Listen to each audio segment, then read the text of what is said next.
her Queenie had a peep over the right shoulder, and she's going to blow them away. But Northerly, Danny Miller pumping away, and Northerly wins the railway. Welcome to Racing Rewind. Our panel will review and digest the Prime WA Saturday Thoroughbred meeting from 24 hours earlier.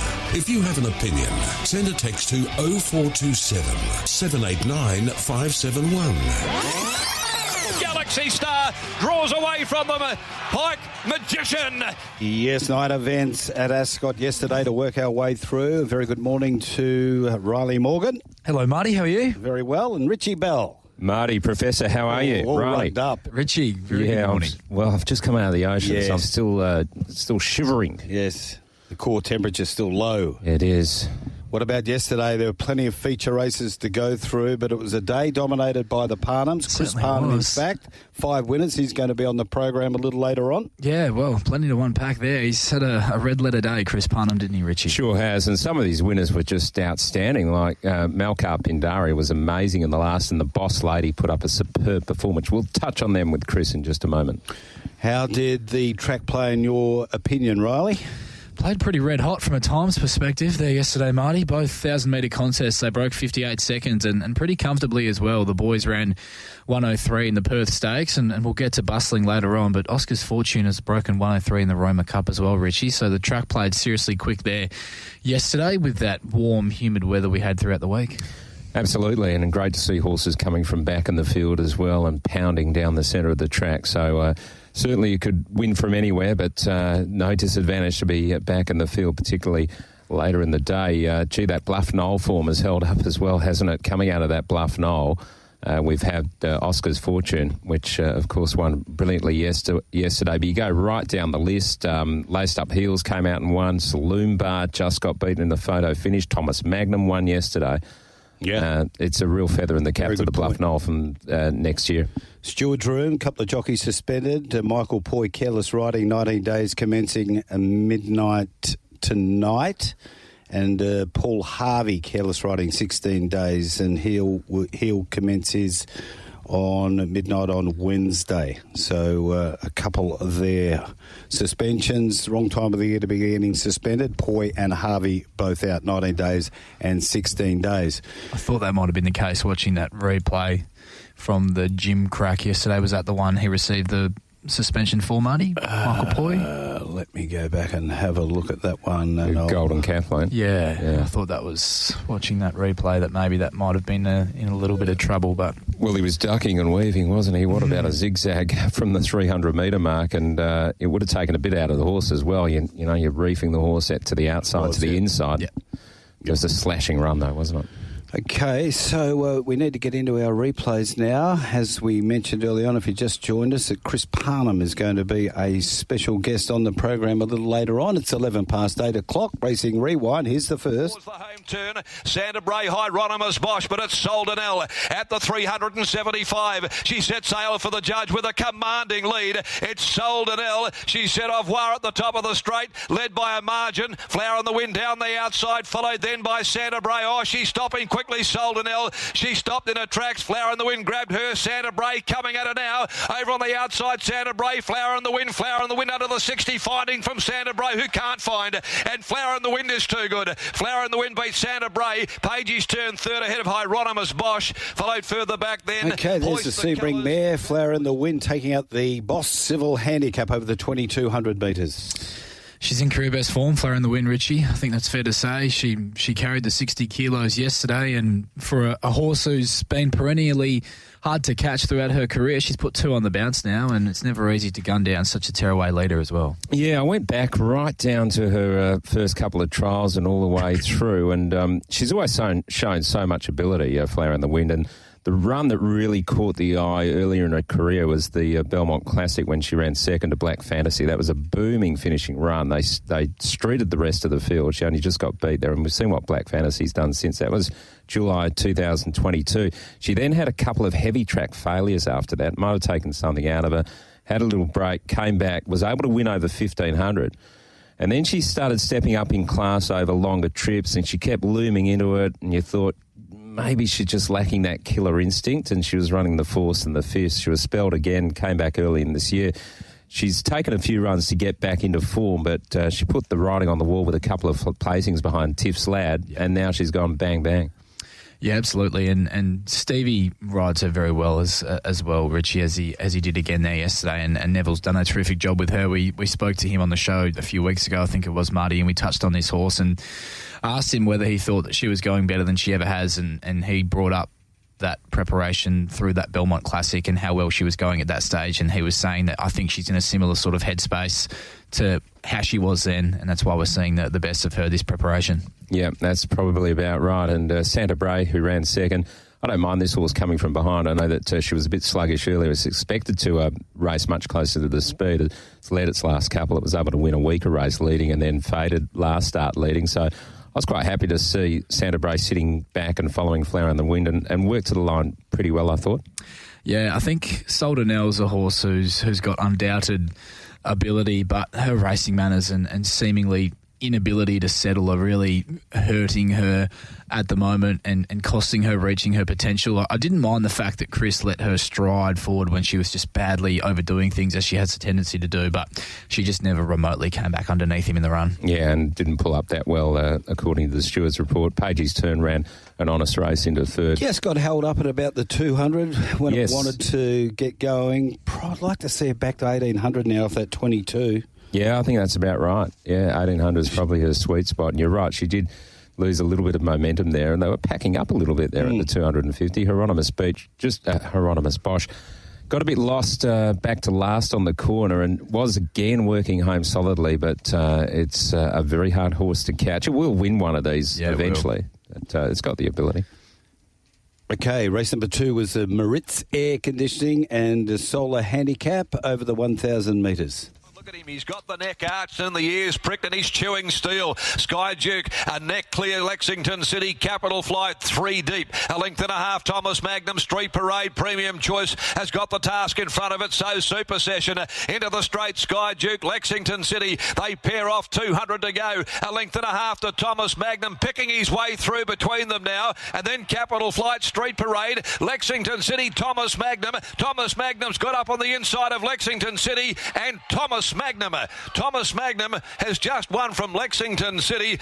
The Ganjimmies will love this one. Popular result this was in the studio yesterday. A few of the boys were on this. Thomas Magnum, as you said, they'd picked it up from the Bluff Knoll form, and you must have had a result there yesterday and then, Marty, because there was only a couple of boys in the studio. Lexington City second and Capital Flight in third with Street Parade fourth. Yeah, it was a good solid win by Thomas Magnum. Has come back well. 2 good efforts before this run. The Bluff Knoll, it missed the start and ran home evenly, but ultimately it had too much to do, and their last start was good enough, finishing second, hitting the line quite well. And I think the key here, Rylie, could well have been, that although going up from a 66 to a 72, down 3.5, with these sprinters who have got a bit of a sick kick capacity, when they do drop in weight, it really helps. Yeah, certainly, Richie. And he's always had undeniable ability, Thomas Magnum, and hindsight's a beautiful thing, but this is always going to be the target on the backup as again Jamie's only runner on Roma Cup Day, wasn't it? It's funny how the preparation can plan out, but I was pretty keen on him last weekend and it didn't go to plan, but the last time we saw this horse race off the 7-day backup, he finished second, beaten not all that far by Oscar's Fortune in this company, and that put the writing on the wall. A length and 3/4 behind Oscar's Fortune, and that's the day they actually put the blinkers on for the first time, and the blinkers have stayed on, probably on the back of that very promising run behind a top-class sprinter like Oscar's Fortune, but now they've taken the blinkers off, and this horse has won, as Darren pointed out, quite a few races with the blinkers off, so that could have been the key again, as well as the drop in weight. I thought the ride by Luke Campbell was a little bit of a highlight here on Capital Flight, because he managed to keep Brad Parnham in a little bit of a pocket there at the 250. It came to nothing in the end because Brad was able to switch back and get that run between Lexington City and Sky Duke and find his way to victory. But it was a nice ride in the end by Luke, although he got caught out 3 wide. They weren't going that hard, really, for a 1,000-metre race. Sky Duke was actually reefing a little bit in front. Yeah, there was some sharp horsemanship in this race, Richie. I thought Holly Watson as well on Lexington City off a 5-week fresh, and the horse was very good himself. But the way she she was very smart the way she kept Luke Campbell out there 3 deep for most of the race and kicked up underneath him to do so. I thought it was some really quality competitive riding from a pair of young hoops who are only getting better and better. That's right, and Holly actually rode Lexington City in a trial where she just dropped out and ran 7th behind Webster's horse, Baby Paris. Barry Paris. Marty's favourite horse. That's right. And she just dropped her hands up the straight in that trial, and she really gave it a cosy trial. I thought that was good riding too by Holly that day. And it was good to see Lexington City bounce back after being sent back to the trial. Street Parade worked to the line okay, beaten 2 lengths, but ultimately had its chance. I think Street Parade, he's a horse with, he's certainly right up to this company. Definitely. I think he's a little bit better suited at 1,200 metres opposed to 1,000. Yeah. And Super Session owes the Durant camp and the connections absolutely nothing. He raced like a horse there yesterday who's perhaps come to the end of his preparation, but he's had a super prep with a Batavia, Fitzpatrick and Mount Barker countries. He has. I think that's a little bit harsh because the leading horses in this race were able to hang on. Lexington City hung on okay, and Sky Duke wasn't up to the class, and Thomas Magnum was able to come through the inside. And those back markers like Premium Choice and Super Session, they really didn't have much of a chance. Like the Super Sessions run home. They did have to carry some big weights too, 60.5 and 60 kilos. And they've run home 32.95 Super Session, so he couldn't go much quicker home, and Premium Choice 33.04. So yeah, he just watching that replay, it just didn't look like he had that same real sort of explosive turn of foot that he's shown at his past couple. But then again, fair enough, with that big weight, you have to factor that in too. Yep. Third event, and this was the Studco handicap over the 1,000 metres. The outside close talker well placed. He's angelic fourth off his heels. Barney's World over on the rails then looking for the shortest way home here. Romilly on playing games. The Boss Lady's going to track it into the straight. Chrisanova leads the way. 1.5 lengths close talker followed by playing games. Barney's World, the Boss Lady back behind them getting up near the rail. Chrisanova joined by close talker. Barney's World playing games. The Boss Lady coming through late. It's playing games. Close talker, the Boss Lady diving.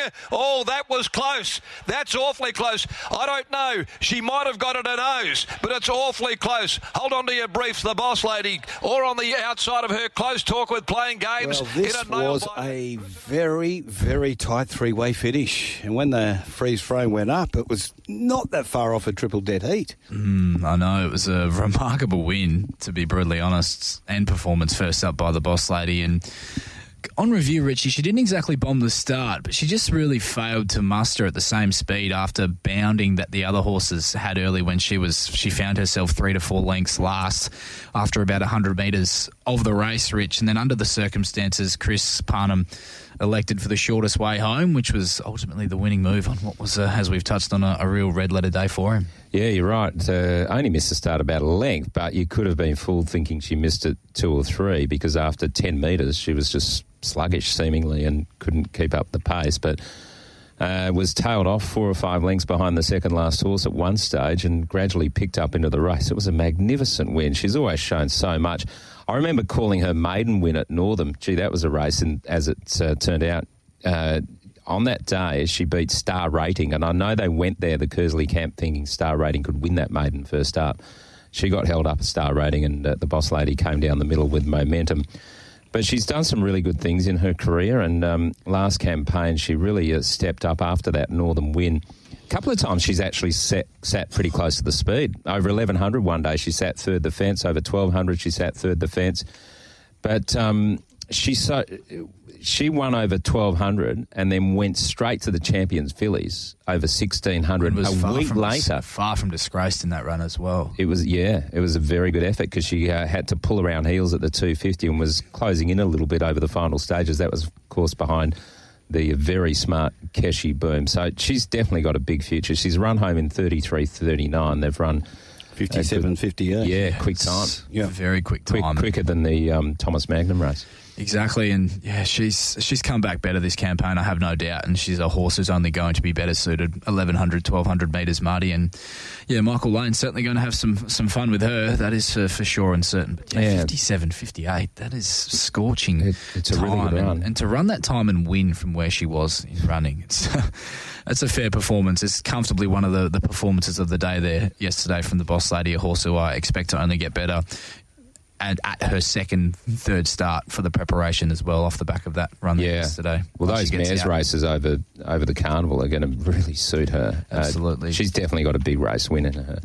Some good pipe openers for Barney's World and playing games. I think there's certainly some improvement to come with Barney's World specifically, who there was some strong early support for in betting. He just peaked a bit late on his run there yesterday, and the only, I guess, potential slight dampener, Richie, I'll put on this race moving forward with the beaten brigade was outside the Boss Lady, who obviously the circumstances were a little bit different. There was absolutely nothing separating the remainder of that main bunch. You've got under a length separating second to fifth. Yeah, true. And the leader, Chris Parnham's weakened out of it late, but went quickly as she usually does. And Shastra as well, who was up there, just ran off the track on the point of the home turn. I guess Barney's World had its chance, but maybe just a little bit soft first up. Playing games was very good. No trial coming into this. Same as last campaign. No trial. Ran third first up. Ran third here. Just got beat. And then was able to win second up last campaign. So playing games could easily win second up. Richie, the dam of the Boss Lady, top of the class, you'd remember her. Michael Lane trained her. Was that Canal Enterprises owned that as well? Yeah, same colours. Had a brilliant finish on it. Yeah, so then they've put her to a Street Boss and come up with the Boss Lady. Yeah, it's no wonder she's got to turn her foot. Yeah, well done to all the boys concerned with the Boss Lady. That's brilliant work. Race number 4, the Tab Touch West Speed Platinum Handicap. This is over the 1,500 metres. Saved up, Yarra Lee, Seeable down on its inside, being called upon. It's now being ridden hard, followed by Denali's Girl, Falcon Trader. Further back, Fortune's Luck, Arnie's Boy Play with Desire, but Full of Merit led them. They went to the 250. 10 Step tries to gather up. Full of Merit Imperialise. Yarra Lee letting down, though. And here comes Falcon Trader, Fortune's Luck. As they went to the 100, though, Yarra Lee had hit the front. Fortune's Luck is charging. Yarra Lee, Fortune's Luck trying to get to Yarra Lee, but won't do so. And Yarra Lee finally breaks through. One from Fortune's Luck. Falcon Trader might have just nudged its stablemate out of third. Imperialise. Close up, Arnie's Boy. Yeah, it's Neville and Chris saluting here with Yarra Lee beats Fortune's Luck and Falcon Trader. Yeah, reward for consistency. Well put by Darren across the line there yesterday. She's been a model of it throughout her career in this preparation, Yarra Lee, and deservingly broke through again there yesterday, Richie. Yeah, for sure. And she put up a run at Bunbury one day that really caught everyone's eye. It was a Class 3 back on the 4th of February behind Supportive, the stablemate. And she put in a booming finish that day and only just got beaten a nose. And then since then has just been a model of consistency. She actually met Fortune's Luck 1.5 kilos worse for their clash on the 2nd of March, but did beat home Fortune's Luck very easily that day by about 2 lengths. But obviously a very narrow margin yesterday. But, she got to the front reasonably early. She was travelling that strongly for Chris and was just able to hold out to Fortune's Luck. Yeah, he lobbed in a great spot there yesterday. He was 2 back, 1 off on the back of a strong tempo set by Full of Merit and Tin Snip. And although she was challenged late, once they straightened by Fortune's Luck, she had enough left in the locker there to stave her off. And Fortune's Luck was good, just maybe had to do a little bit too much work to be put into the race from where she settled in running, Richie, and then the on-speed horses, Full of Merit, never came up for air with Tin Snip over racing throughout to her outside, who actually ended up beating her home at the finish there. So it was you could excuse both of their runs, but Tin Snip, after really wanting to overdo things in the run, still able to get over the top of Full of Merit late. It's probably the slight concern there for me. And Arnie's Boy was another one. He got to the line well once again. His last 100 metres was his best. I think the mile and even up to 1,800 metres could be where we see him next start. And we know, like many of Ash Maley's, how durable he is as a racehorse. I think if he can sit closer over 1,800 metres, he's just been asked to have too much to do from about the 600. His last couple of starts, he's come from near last. Full of merit. I think they'll pull the blinkers off if they keep going this campaign. Just got a bit of Keen out in front. Seeable, who we know has got so much ability, just hasn't seemingly come back, although it jumped better yesterday. It pulled up proppy, so it's back to the drawing board there with Seeable. And Falcon Trader did enough into third place, and Imperialise continues to race well. Okay, let's move on now to the two-year-old races go back-to-back. We'll go back-to-back with these and then take a break. First off, the Amelia Park Perth Stakes, and this was over the 1,100 metres. Easily a length and a half behind them. Ripper Baroque, who's looking for the way clear, being followed over on the outside by Sir Dreamalot, who's following Bustling, and they're followed further back in the field by Sniper's Son, down by the 200, and Bustling's the leader. Sir Dreamalot is in pursuit, but now Bustling drops a gear. Bustling boots away from Sir Dreamalot, who can't go with him. Ripper Farouk battling away, but Bustling far too good. Bustling won from Sir Dreamalot. Third home, Ripper Farouk. Oh, this was impressive. Bustling, as Max said, it dropped a gear and put them to the sword, beating Sir Dreamalot and Ripper Farouk with Angel's Impact fourth. Yes, and ran the time as well. Yep. Ran quicker time than the Jim Crack. So half a second quicker. You'd have to say favourite, Bustling. The Karrakatta now, that was an outstanding performance. Settles nicely, just can race on speed, can do it all, and is probably unlucky not to be 3 from 3, really. It was an outstanding run when it finished second after working like a train. Behind that winner of the Jim Crack behind too. Siren Assault, yeah. Oh, there's a new top seed for me, Mart. Mm-hmm. Off the back of that win there yesterday, he was made to do some work to get outside leader, which was my slight query with him going in from that barrier. He certainly didn't get there cheaply. He was challenged on straightening by Sir Dreamalot, who Brad Parnham gave a peach once again, but it only took a shake of the reins, and as Macca touched on really well, he kicked into overdrive. He's just got such a beautiful, long, powerful stride length when you watch him in full flight, and he's burnt the clock in doing so. And I love the way Richie has shown this early in his career how tractable he is, absorbing a strong tempo and still being able to launch off it and really power into that Ascot corner, which some 2-year-olds have a bit of a struggle to do. He's a proper 2-year-old. I think he's going to take the power of beating in a Karrakatta. With still some murmurings of an Eastern States Hoop taking that ride there. There's hopefully some confirmation on that at some stage over the next 7 days or so. But, yeah, it was a terrific victory. Yeah, I think the key is that they don't need to make any gear changes, and you talk about how he can just settle on speed pretty comfortably. And I wouldn't give up with the Sir Dreamalot camp in terms of trying to match it with Bustling in a Karrakatta. It's probably unlikely that it could, but it does meet it a kilo better, but was certainly trounced over that final 150, and Bustling was pulling away to win by a length and a half.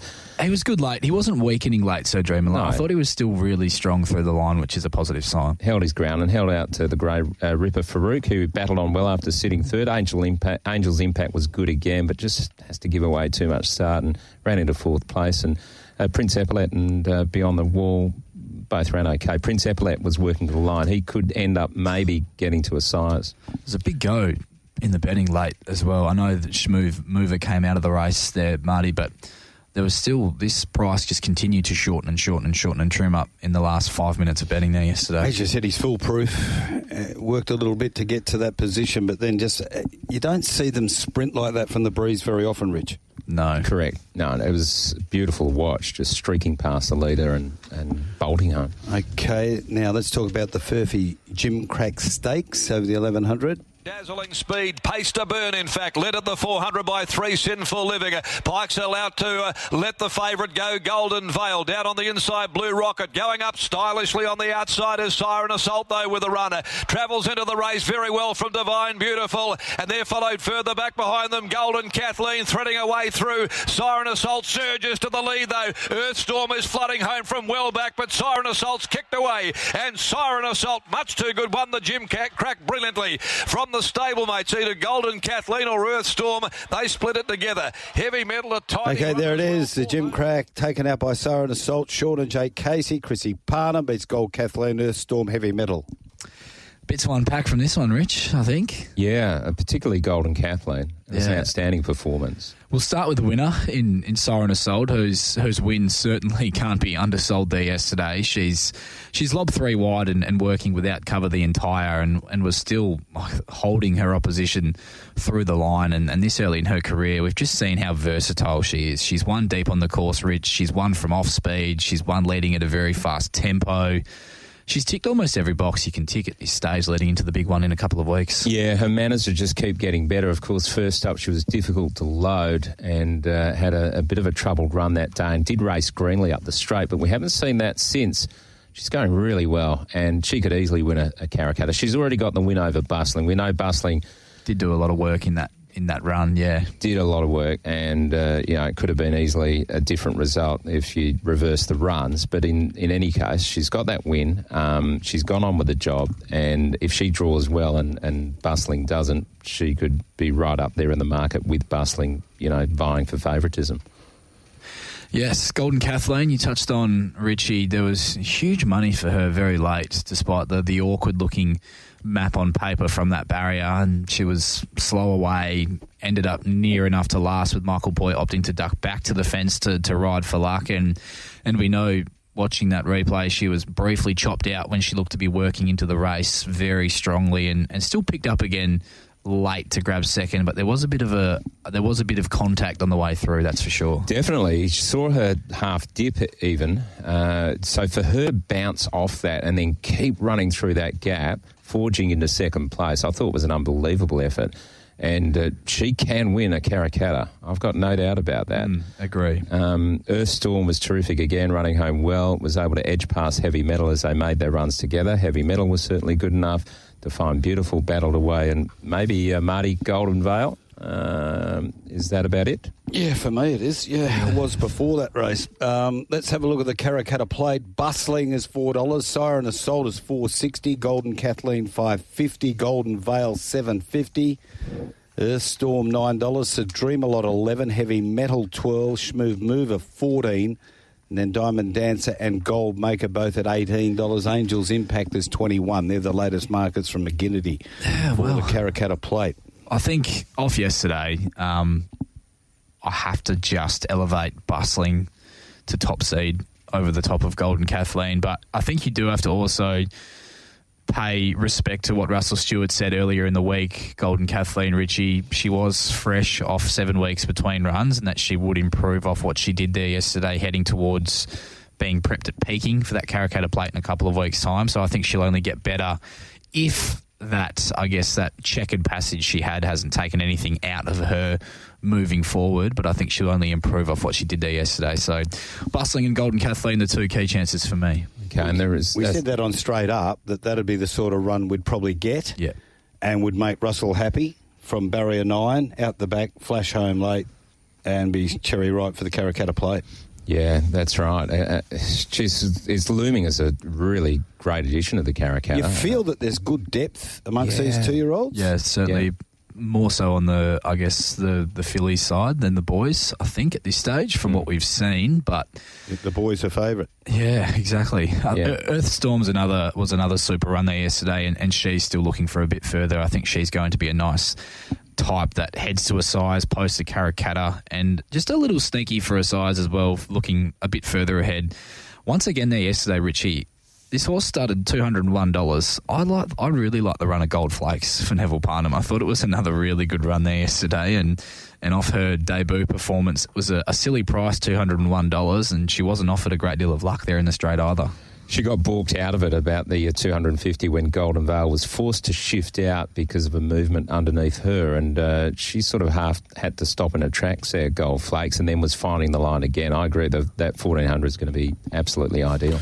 Okay, time for a break here. You're listening to Racing Rewind. You are listening to Racing Rewind on Tab Radio Racing and Sport. Yes, we'll just grab a breath. Before we have a look at the old comrade, we're joined by Chris Parnham, star of the show out there at Ascot, and he's a special guest on Racing Rewind. Good morning, Chris. Morning, boys. How are we? Yeah, really well, Chris. Soldanel was your first ride. It was slow to recover, but you weren't, because you've gone out and won your next 4 races.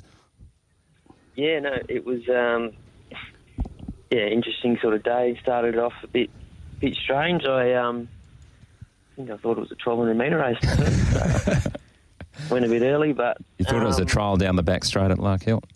Yeah, but no, the rest of the day was really good. So it's good to come home from the races with a big day like that. Chris, we'll go in chronological order there. Yesterday, you rode the Boss Lady, and this was one of the more remarkable performances on the program. I'd like to ask you, what happened with the horse early? Because she wasn't all that slow out of the barriers, but she just seemed like she struggled to muster through those early stages. Yeah, she was a bit slow. She was just mucking around in the barriers a little bit and bounded on jumping, so that sort of put her on the back foot a little bit. And then, once we sort of got into stride, she just kind of... it took a bit of riding to probably just to stay interested, I guess. She just got left behind a bit. So, but no, her win was outstanding. The way she ran through the line was as good as ever through the line. Did you still feel like when you were, I guess, approaching the corner and you still had a fair bit of ground to make up, that you had the horse underneath you to still be competitive in that finish and perhaps make up that ground? Yeah, I was confident she was going to sprint really well. Probably not confident I was going to win. I sort of had a field of horses in front of me, and I was a fair way off them. But but to her credit, she really knuckled down late and was the top winner. Well, she hit the front just inches before the line, and she kind of had enough on the line, which was to be expected after a run like that. And how did she pull up? It seemed to pull up well. She probably had a bit of improvement to come out of it. She only had the one trial, but I think she'll improve from the run, and hopefully she can have a good prep going forward. Chris, Rylie able to get the job done yesterday as well for your dad, and she's been a model of consistency, it's fair to say. Yeah, good to see her finally break through. She's been running, as I say, very consistent without winning, but her run yesterday was great, and she's a nice mare, but hopefully she can string a couple more together. Bustling was outstanding, winning the Perth Stakes, Chris, and you got outside the leader reasonably comfortably, and the horse looked to settle quite nicely. Yeah, he was top win.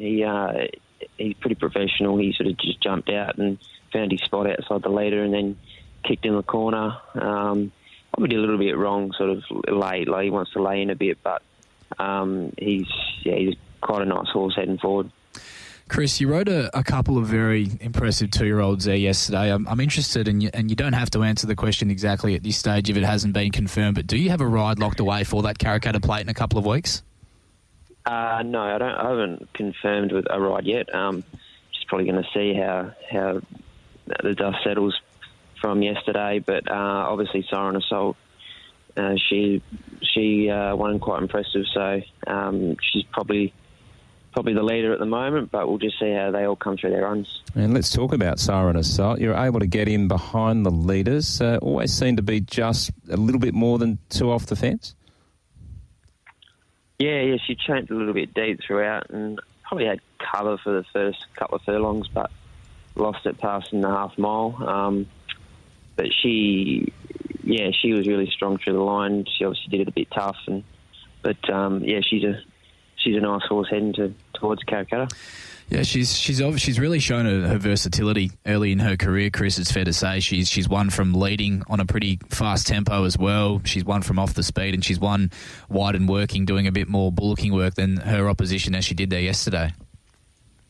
Yeah, she's as you say, she's quite versatile. She's got the speed to go forward, but in a race like yesterday, there's a bit more tempo in the race, so you're able to sort of ride her a little bit differently and just sitting off them a bit. So, she's got a bright future, and hopefully she pulls that well and can run well on the Karrakatta. Between her debut performance behind Golden Vale and now, Chris, do you think she's matured and become more of a professional as a racehorse?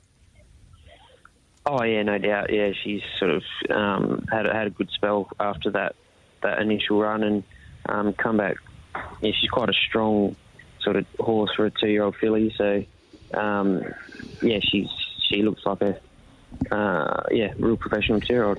You must have felt like you were on Chautauqua in the last race. Milan Cup in Pindari was just unbelievable, Chris, that final furlong.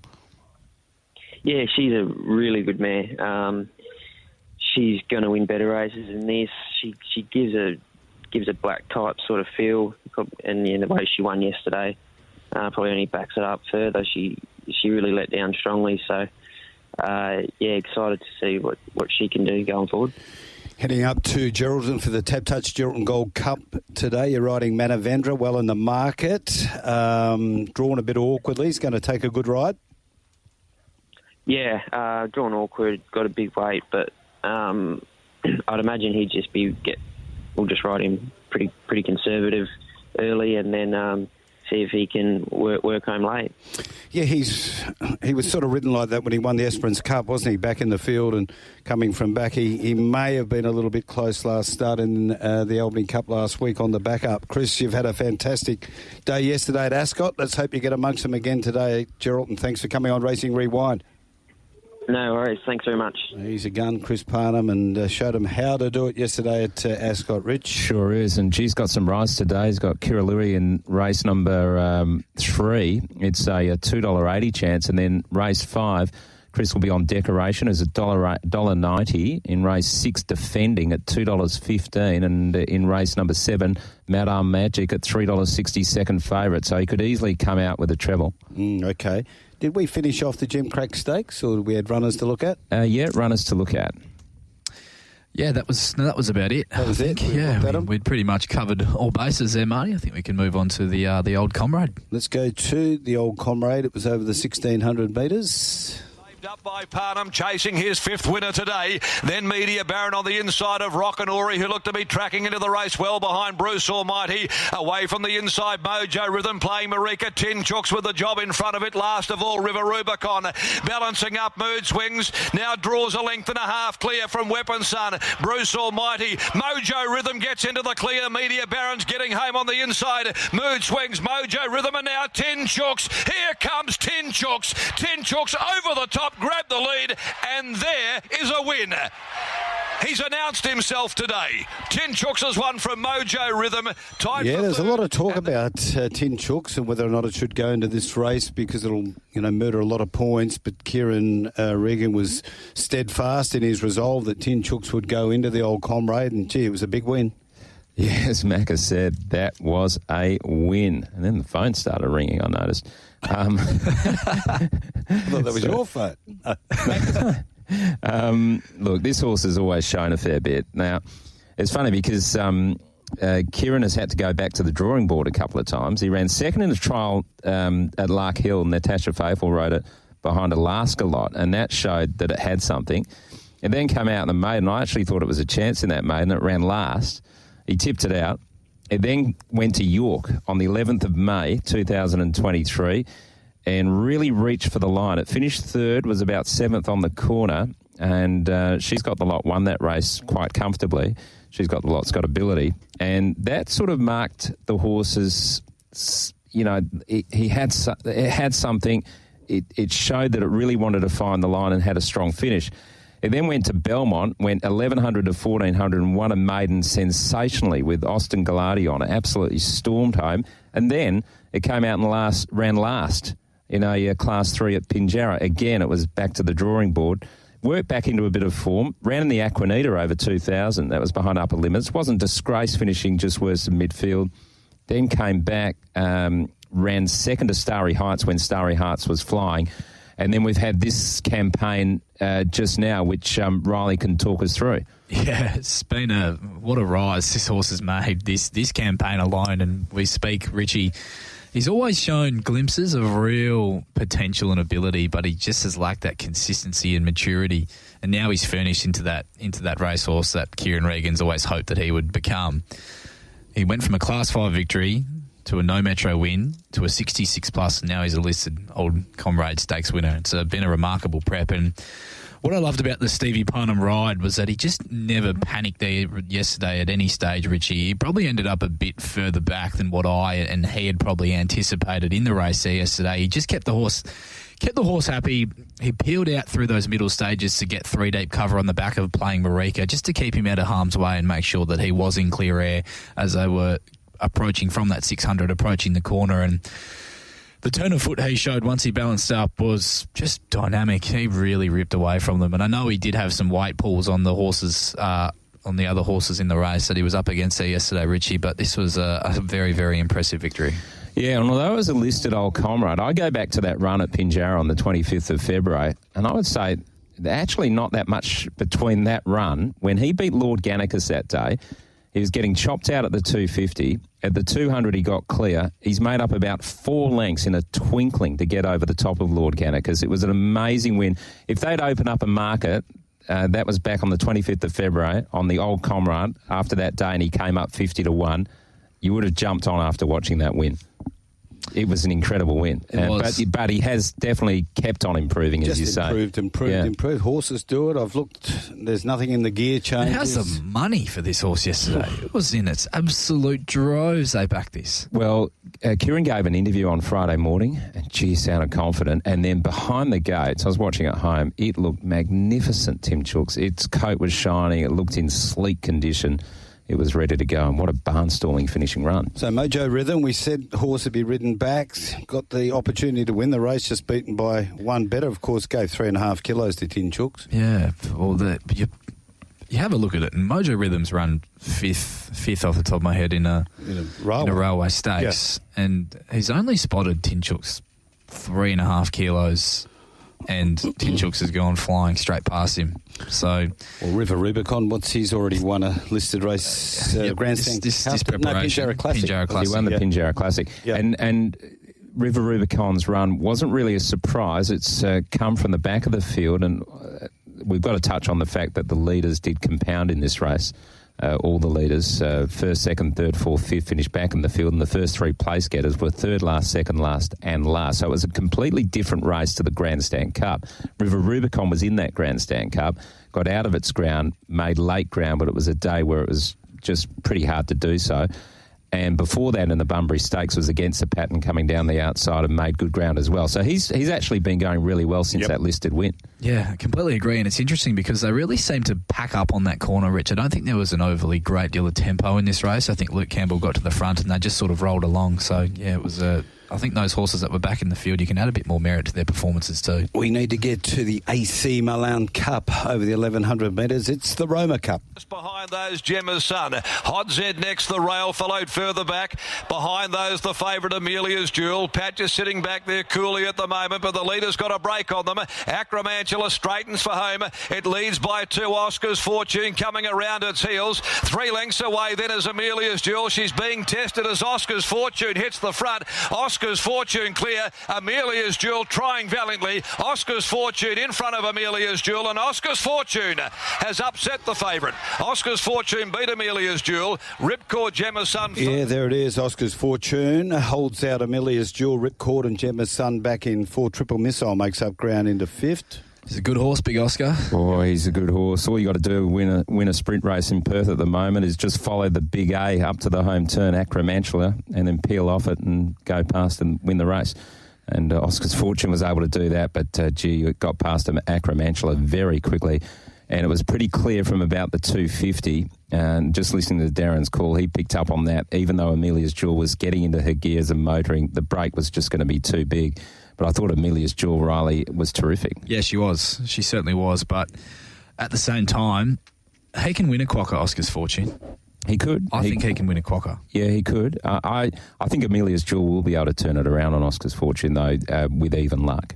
And yeah, obviously barriers will play a big part in that once we get to the race, Richie. But yeah, it was a great return there by her yesterday, and it was always, I guess, the worry going into the race was from that barrier she was likely to just settle where she was comfortable with maybe 1 or 2 behind her at max, and how much work she had to do to gun down Oscar's Fortune in the straight, who was always going to follow the run of Acromantula in front, was going to be where the race would be won and lost. But yeah, as we saw there yesterday, Oscar's Fortune just wasn't showing any signs of weakening late either. I think it was the top 2 horses are the clear horses to follow, Marty. Ripcord was a good pipe opener, but I'd struggle to see where that improvement comes enough to turn the tables on the top 2 heading towards that quokka. And Triple Missile didn't get a great deal of luck, but Barrier 1's never going to suit that horse, is it?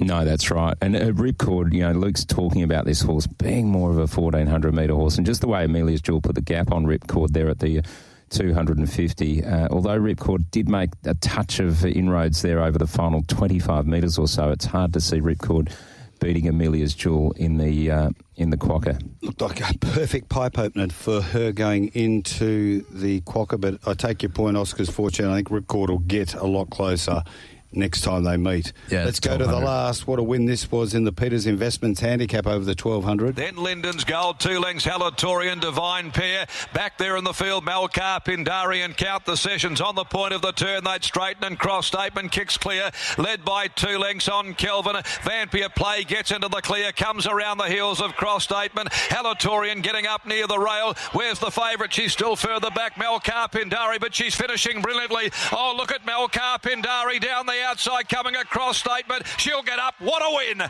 What a great return. And that's 5 for Chris Parnham to round out the day. Beat Cross Statement, Vampire Play. Tell us about this win, Rich. Oh, it was unbelievable. It was still last at the 250, and not just, 3 lengths off them. It was many, many lengths off the leaders. It was just an incredible sprint home, 33.95, right over the top of them. Cross Statement led and battled on well. Vampire Play was always up there and continued to find the line, very consistent galloper. Halatorian showed that really good turn of foot from about the 400 to the 200 and had to get up there fairly quickly to get on their heels, and then just peaked back on the inside over the final stages. It was certainly honest enough, and Count the Sessions worth the line quite well to be beaten just over 2. Swing Through gradually getting there, but probably needs a sting out of the track.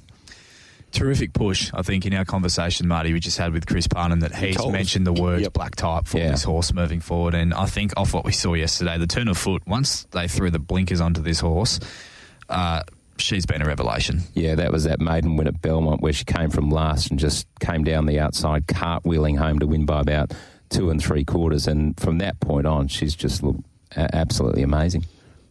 Okay, anything else to report? I think I'm going to make a horse to follow from this race. Obviously, as impressive as the winner was, I thought the run of Count the Sessions first up for Holly Taylor was outstanding, and I'll be following this horse, who's only going to improve for that run under the belt and even getting out over a little bit further up to 1,400 as well. Right, before we get horses to follow, the latest betting on the Quokka, courtesy of Tab Touch, Amelia's Jewel, is $3.80. Bella Nipotina is 4, Overpass 4.80, Oscar's Fortune 5, Private Eye 7, King of Sparta 9, Ripcord 10, Laced Up Heels 13, In Secret 13, Super Smick, scratch from yesterday 16, Almighty Class, Buenos Notches at $16. So we'll leave that there. We need to have a quick look at the Tab Touch Geraldton Cup, latest market for the Gold Cup today. Manavendra is 4.80, Tony Spirit goes back out to 6, Beats a War 4.80, What a Prince $5.50, Sluice Box is $9.50, and Luke's Piero down there at $8.50. Any thoughts, Geraldton Cup, boys? Well, I'd love to see Barry Newman win it. He's such a character, great guy.